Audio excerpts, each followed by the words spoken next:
show you how to jab, sometimes how to slip that jab. It's more natural, right? Slip that. See that hip turn and everything he's got? Boom. He's trying to keep that other hand up because I might try to, good. 1, 2, and 2, good. 1, 2, good. And hook. So jab, cross, then hook, and then uppercut, uppercut, and then uppercut. Jab, cross, hook, uppercut, sometimes double uppercut.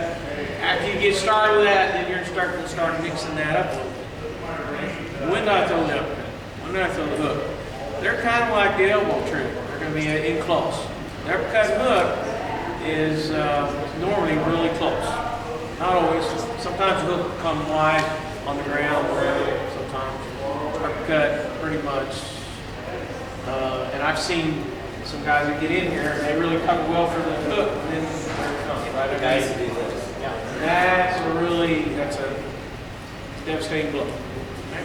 So we're going to try to slip the jab a little while, a little bit. Then we're going to have the reverse. Then we're going to hook. Then we're going to uppercut. How do you throw a hook? So if he's going to throw a hook on my body, he's going to try to get his whole body into it. Boom. Okay. Try to get it really tight, 90 to 120 angle. Right? Our power zone, you guys all know that. Sometimes I start bringing my elbows down and then he comes up. Yes, sir. So, do you want us to load it and get our full power into it, or throw it from our face? When you practice hitting pads, you need to practice throwing for loading and full power. Absolutely. If you're doing it for practice, just work on your technique. It's kind of hard to throw for full power, but you can load it.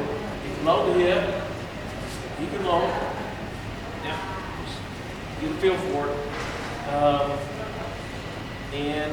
Same way with an uppercut, sometimes you're down here, you just bring it up. Sometimes they're right there in the chest. Okay, and it's real easy to pop it right through. But you can load that too, right? But it's not hard. And you don't go that way, just like the elbows. These need to be delivered pretty tight. Uppercut, hook. The other one. Hips and footwork, and you can have great hands, but without your feet, if you just stand here and throw it, you've got to know how to move your feet and have your hips and be on the balls of your feet.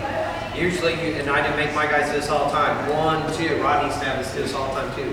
1, 2.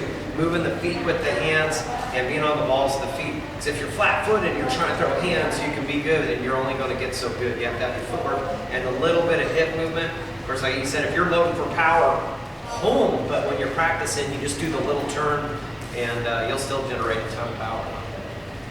So let's all get up back in our lines a little bit, spread out, facing this way.